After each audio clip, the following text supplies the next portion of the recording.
देख रहे हैं 4 PM और मैं हूं आपके साथ सिमरन।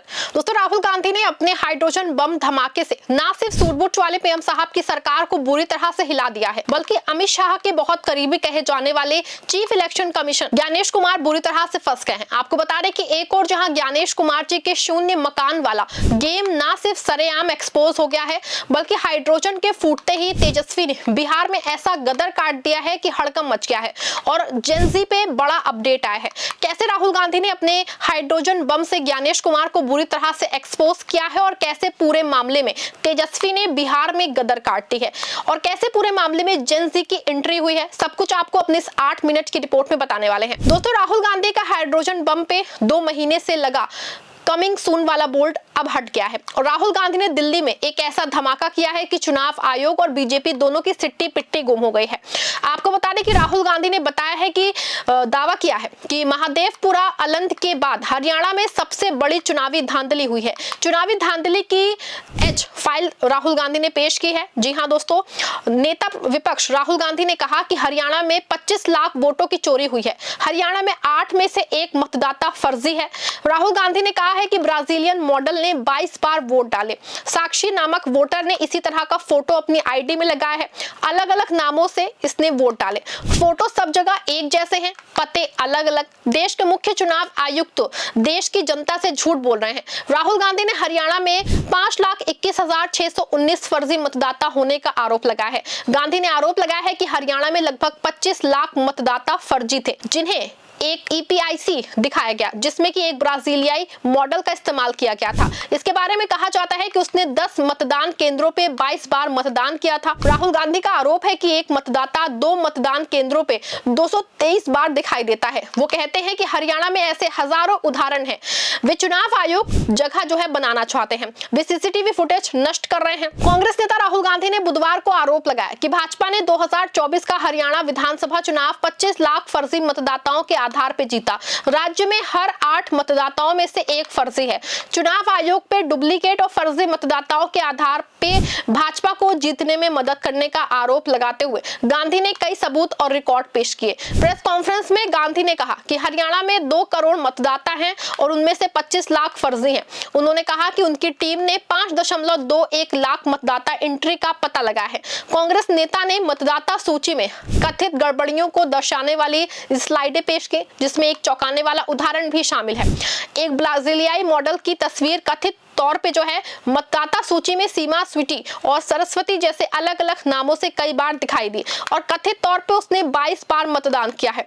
गांधी ने कहा कि हरियाणा में सभी एग्जिट पोल्स ने कांग्रेस की शानदार जीत की भविष्यवाणी की थी, लेकिन भाजपा जीत गई। उन्होंने हरियाणा के मुख्यमंत्री नायब सिंह सैनी का 6 अक्टूबर 2024 का एक कथित वीडियो दिखाया, जिसमें उन्होंने ये कहते हुए सुना जा सकता है कि भाजपा राज्य में एक तरफा सरकार बना रही है और हमारे पास सभी व्यवस्थाएं हैं, चिंता ना करें। गांधी ने पूछा कि सैनिक किस तरह की व्यवस्थाओं का जिक्र कर रहे थे और उनके चेहरे पे संतुष्टि भरी मुस्कान क्यों थी। उन्होंने कहा कि हरियाणा में 2 करोड़ मतदाता थे और आरोप लगाया कि 28 लाख फर्जी मतदाताओं ने भाजपा को पिछड़ा विधानसभा चुनाव जो है वो जिता दिया, मदद की। आपको बता दें कि राहुल गांधी ने जो है कहा कि उनके नवीनतम खुलासे जो है युवाओं यानी कि जेन-ज़ी को ये दिखाने के लिए थे कि चुनावों में धांधली कैसे हो रही है। उन्होंने जोर देके कहा कि एक के बाद एक चुनाव में पूरे भारत में लाखों मतदाताओं को व्यवस्थित रूप से हटाया जा रहा है। हमारे पास 100% सबूत हैं। उन्होंने कहा कि हम आपको दिखाएंगे कि यही बात बिहार में भी होगी। हम मदद नहीं कर सकते क्योंकि मतदाता सूची आखिरी मिनट में आती है।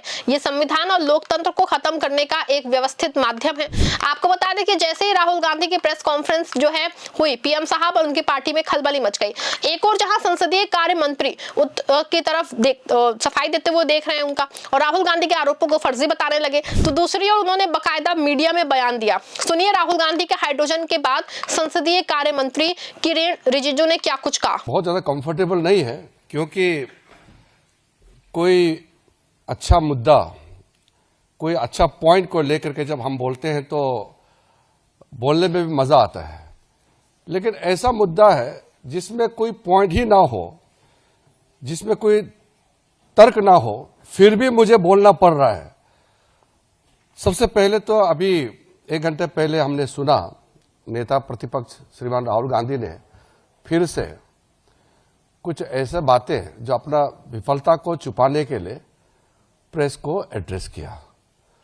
मैं सबसे पहले तो ये कहना चाहता हूं कि पिछले पार्लियामेंट सत्र में एक महिला का तस्वीर लेकर के, मिंता देवी नाम की एक महिला का तस्वीर को टी शर्ट में छपवा करके पार्लियामेंट के परिसर में घूमते रहा और उसको इतना उछला, शाम तक वो महिला ने इतना डांटा कांग्रेस पार्टी को कि उसको उम्र को 124 बता करके जितना बदनाम किया। तो ऐसा नकली फोटोग्राफ, नकली नाम, नकली इशू लेकर के राहुल गांधी और कांग्रेस पार्टी समय समय में बोलते रहते हैं, आप सबको अच्छी तरह से मालूम है।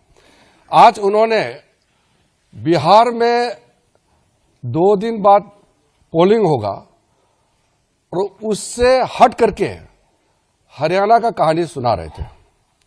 इससे साफ मालूम हो गया कि बिहार में तो कुछ बचा नहीं है, इसलिए ध्यान को भटकाने के लिए हरियाणा के इशू को लेके आ रहे हैं और फजूल के बातें लेकर के एक प्रस्तुतिकरण किया है। मैं उस पर नहीं जाना चाहता हूं क्योंकि सब फर्जी था और कुछ विदेशी महिला का नाम जिक्र कर रहे थे वो। अब चुनाव के समय वो विदेश जाता है, पार्लियामेंट चलते समय राहुल गांधी छुपके से कंबोडिया निकल जाता है, थाईलैंड निकल जाता है। बिहार में चुनाव प्रचार चल रहा है, वो कोलंबिया चले गए। तो वो विदेश जाते रहते हैं, तो उसको विदेश से जो उसको प्रेरणा मिलता है उसको लेकर के उसके कुछ टीम है, वो क्या तैयारी करते हैं उनको दे देता है, फिर आपका समय को बर्बाद करते हैं। सुना आपने कि कैसे किरेन रिजिजू का टेम्पर जो है हाइड्रोजन के बाद हाई हो गया है। लेकिन आपको बता दें कि राहुल ने ना सिर्फ बीजेपी को एक्सपोज किया है बल्कि ज्ञानेश कुमार जी के उस दावे की भी जम के धज्जियां उड़ाई है जिसमें वो ये बताते हैं कि शून्य मकान नंबर कैसे जनरेट होते हैं। और राहुल गांधी ने दिखाया कि शून्य मकान जनरेट नहीं होते हैं बल्कि वोट चोरी के लिए जनरेट किए जाते हैं। देखिए राहुल गांधी की प्रेस कॉन्फ्रेंस की वो क्लिप जिसमें सारी बातें साफ हो जाएंगी। हम यहां पे सच बोल रहे हैं और जो भी ये बोलेंगे हम इसको क्रॉस चेक करेंगे, डबल चेक करेंगे और आपके सामने रखेंगे। इनको सुनिए। जिन लोगों के पास घर नहीं होता, सरदार जी का एक्सप्रेशन देखिए, भाग्यवान है। कई लोगों के पास घर नहीं होता लेकिन उसका नाम भी मतदाता सूची में होता है और उसका पता क्या दिया जाता है? उसका पता वो जगह दी जाती है जहां वो व्यक्ति रात को सोने आता है, कई बार सड़क के किनारे, कई बार पुल के नीचे या कई बार लैंप पोस्ट के किनारे। तो ये देखिए जिन हाउस नंबर 0, और ये एक उदाहरण है, हमारे पास बहुत सारे उदाहरण हैं।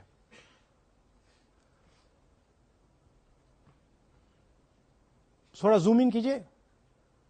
नरेंद्र जी हैं ये इनका घर है। अब प्रॉब्लम क्या है, जब हाउस नंबर 0 होता है और अगर हम वोटर को चेक करना चाहते हैं तो तकरीबन इम्पॉसिबल है। हमने इनके गांव में किसी को भेजा, लोगों को भेजा, फोटो से वेरीफाई करना पड़ता है, ढूंढ कर ये है। उसके बाद फिजिकली हमने पता लगाया कि ये उसका घर है। ऐसे बहुत सारे उदाहरण हैं। मेरा घर छीन लिया, अब नरेंद्र का भी छीन रहे हैं, राइट? तो but this is a method, system है। वोटर आइडेंटिफाई ना हो, लोगों को पता ना लगे कि कौन वोट कर रहा है, कहां जा रहा है, कहां रहता है, अगर है या नहीं है। देखा आपने कि कैसे राहुल गांधी ने ना सिर्फ ज्ञानेश कुमार को एक्सपोज कर दिया है बल्कि सबूतों के साथ ये बता दिया है कि ज्ञानेश कुमार जी के दावों में कोई दम नहीं है। बता दें आपको कि एक और जहां राहुल गांधी का हाइड्रोजन फूटा है तो दूसरी ओर बिहार में सिर्फ कुछ घंटों के बाद पहले राउंड की वोटिंग होनी है और ऐसे में तेजस्वी यादव ने बड़ा धमाका किया है। उन्होंने मंच से सरेआम वोट चोरी का नजर रखने का ऐलान किया है। उन्होंने पूरे मामले में जेन जी से अपील की है कि अपने मोबाइल पे कैमरा ऑन रखे ताकि कोई गड़बड़ी ना कर पाए। ये कैमरा मोबाइल आपकी ताकत है, कोई बेईमानी करे तो तुरंत कैमरा काम आएगा। और जब तेजस्वी सरकार में आएगा तो बेईमान अधिकारी को सलाखों के पीछे भेजेगा। ईमानदार अधिकारी को इनाम देगा। अब बेईमान लोग को, भ्रष्टाचारी लोग को जो ब्लॉक थाना में पैसा लेता है, भेजना है कि नहीं भेजना? कि ऐसे में ठीक चुनाव के एक दिन पहले वोट चोरी का मुद्दा ना सिर्फ ये उठ खड़ा हुआ है, बल्कि उनका अब सीधा असर बिहार चुनाव में दिखाई देने की उम्मीद जताई जा रही है। हालांकि पूरे मामले पे चुनाव आयोग ने इस बात पे शपथ पत्र वाली गुहार या नारा लगाना शुरू नहीं किया है। हाँ, इतना जरूर है कि अब बीजेपी और उनके IT सेल वाले राहुल को सबूत लेके सुप्रीम कोर्ट ले जाने की बात कर रहे हैं, क्योंकि SIR में उनको थोड़ा सफलता सुप्रीम कोर्ट में मिल गई है। लेकिन अभी बिहार की वोटर लिस्ट 100% शुद्ध है या नहीं, ये तो खैर आने वाला वक्त बताएगा। लेकिन एक बात साफ है कि राहुल गांधी के हाइड्रोजन से ना सिर्फ PM साहब और उनके चाणक्य जी की सिट्टी पिट्टी गुम है, बल्कि शून्य मकान नंबर पे अजब गजब वाला खेल भी पूरी तरह से एक्सपोज कर दिया है। और जिस तरह तेजस्वी यादव ने बिहार में जेनजी से पूरे मामले पे नजर रखने को कहा है, और जिस तरह से जेनजी की पूरे मामले में एंट्री हुई है, ये ना सिर्फ PM साहब और उनकी सरकार के लिए घातक है, बल्कि वोट चोरी का मामला एक बड़े आंदोलन के रूप में खड़ा भी हो सकता है। क्योंकि देश के 12 राज्यों में चुनाव आयोग SIR करा रहा है और इन राज्यों में कई गैर भाजपाई शासन वाले राज्य इसको NRC बता रहे हैं। ऐसे में राहुल गांधी के हाइड्रोजन से पहले एक और जहां बीजेपी और ज्ञानेश कुमार जी बुरा फंसे हैं, तो जेन-जी को लगाई गई गुहार जो है बड़ा असर दिखाई दे रहा है। पूरे मामले पे आप क्या सोचते हैं? अपनी राय कमेंट में जरूर लिखिएगा। खबर को लाइक और शेयर भी करिएगा।